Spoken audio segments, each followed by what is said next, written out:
BFM Bourse, Culture Bourse. Parce que la culture vaut plus qu'un simple like, parce que la culture vaut bien 5-6 minutes d'attention par jour. Culture Bourse, juste avant 16h. Julie Connerton et ses experts vous accompagnent dans le monde financier. Bonjour Julie. Bonjour Guillaume, bonjour à tous. Et alors que la BCE prépare le terrain pour une baisse de taux, les assureurs, eux, lancent une offensive commerciale avec des taux boostés. Est-ce le champ du signe ou l'opportunité de l'année pour votre épargne de précaution ? Eh bien, on en parle aujourd'hui avec Jean-Benoît Gambet, cofondateur de Moonshot et créateur de contenu. Bonjour Jean-Benoît. Bonjour Julie. Bonjour Guillaume. Bonjour. Merci d'être avec nous. Alors c'est vrai, Jean-Benoît, qu'on a longtemps boudé les fonds euros, mais là, les assureurs sortent l'artillerie lourde avec des rendements boostés jusqu'à 4%, même 4,5%.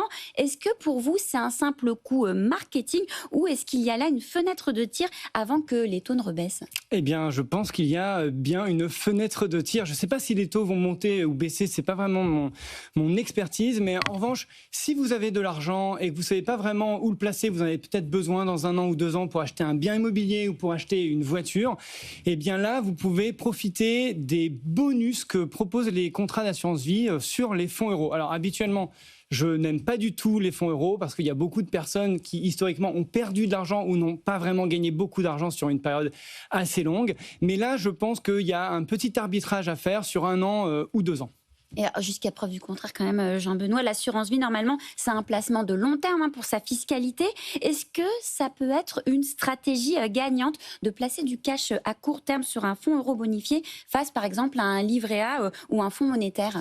Vous avez raison de le rappeler. En fait, il y a un avantage fiscal pour les contrats d'assurance vie, en particulier si vous gardez votre argent au-delà de 8 ans. Mais en étant vraiment très ouvert avec vous deux, l'avantage fiscal, il ne fait que diminuer d'année en année.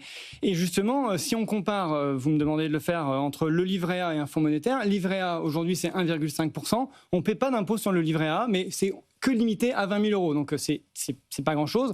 Donc, en net, on a 1,5%. Les fonds monétaires, si vous avez de la chance, vous pouvez atteindre 2,5%. Et là-dessus, vous devrez payer la flat tax qui a augmenté à 31,4%. Donc au total, vous avez 2,5 moins la taxe, vous allez vous en sortir autour de 1,7.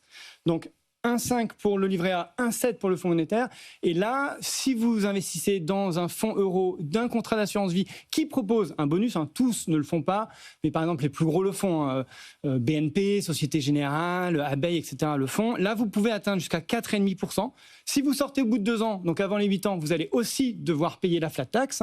Et donc, vous vous en sortirez avec autour de 3% net. Donc, entre 1,5 et 3%, il y a quand même une vraie opportunité. Oui, et c'est vrai, les assureurs proposent ces taux bonifiés en ce moment. Il y a une fenêtre de tir manifestement.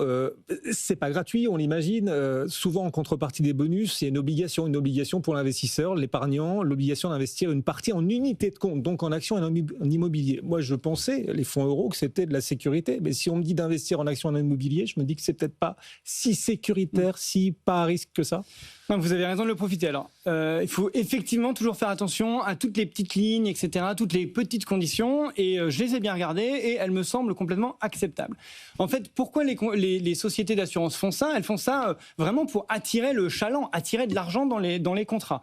Et donc, du coup, elles veulent recevoir de l'argent. Donc, à partir du moment où vous rentrez du nouvel argent dans la coquille du contrat, eh bien là, vous allez avoir une partie du bonus. Souvent, la partie du bonus, c'est entre 1 et 1,5% sur les 2% maximum, un petit peu en fonction des contrats. Donc la seule condition, c'est j'ajoute de l'argent dans le contrat d'assurance vie. Ensuite, ce que vous précisez, et vous avez raison, c'est qu'en plus, vous pouvez avoir 0,5% en plus si vous mettez aussi un petit peu d'argent dans des unités de compte.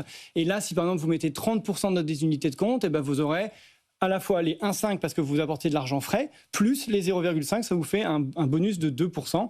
Et donc aujourd'hui, vraiment, court terme, entre 4,5% sur du sécurisé quand même, du liquide. Je ne connais pas vraiment d'opportunités d'investissement Donc meilleures. en fait, c'est plutôt les bons plans là. Ces taux bonifiés qui sont proposés aujourd'hui dans la période actuelle, c'est pas toujours le cas, mais dans la période actuelle, c'est plutôt pas mal. Mais quand même, on a envie de gratter, de se faire les avocats du diable. On est là pour ça aussi. Ouais. Certaines de ces offres sont proposées sans frais d'entrée. Ça veut dire que c'est ces offres sans frais d'entrée qui permettent vraiment d'y retrouver ses petits à la fin ou on peut se passer de ces offres sans frais d'entrée aussi pour s'y retrouver ? Mais Déjà, je pense qu'il faut arrêter de payer des frais d'entrée sur des contrats d'assurance vie. Ça, c'était peut-être il y a 5 ans, mais maintenant, avec tout ce qui se passe en ligne, ne soyez pas le pigeon qui paie des frais d'entrée. Ça, c'est mon premier point. Ensuite, sur la partie, je suis désolé. Est-ce qu'on est obligé de choisir les offres sans frais d'entrée pour véritablement s'y retrouver en termes de rendement? Est-ce que c'est le côté sans frais d'entrée qui nous rend gagnant? Donc, frais d'entrée, on passe, ne les payez pas. Et ensuite, évidemment, je suis désolé j'ai oublié. Le bonus, quoi. Bonus. Ah oui, non, je vais pas me faire des amis parce que, évidemment, sortez votre argent. Au bout de 2 ans, sortez votre argent, ne les laissez pas sur les fonds euros.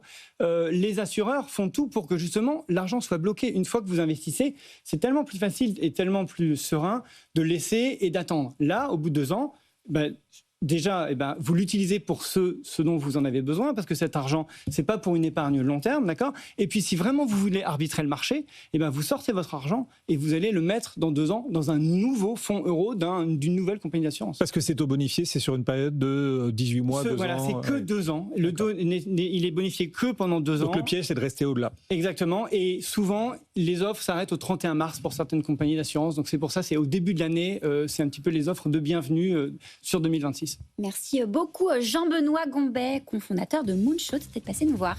Merci, c'est votre première en plus, bravo. Ravi de vous retrouver et puis peut-être à de prochaines fois, ce sera avec grand plaisir d'être le bienvenu.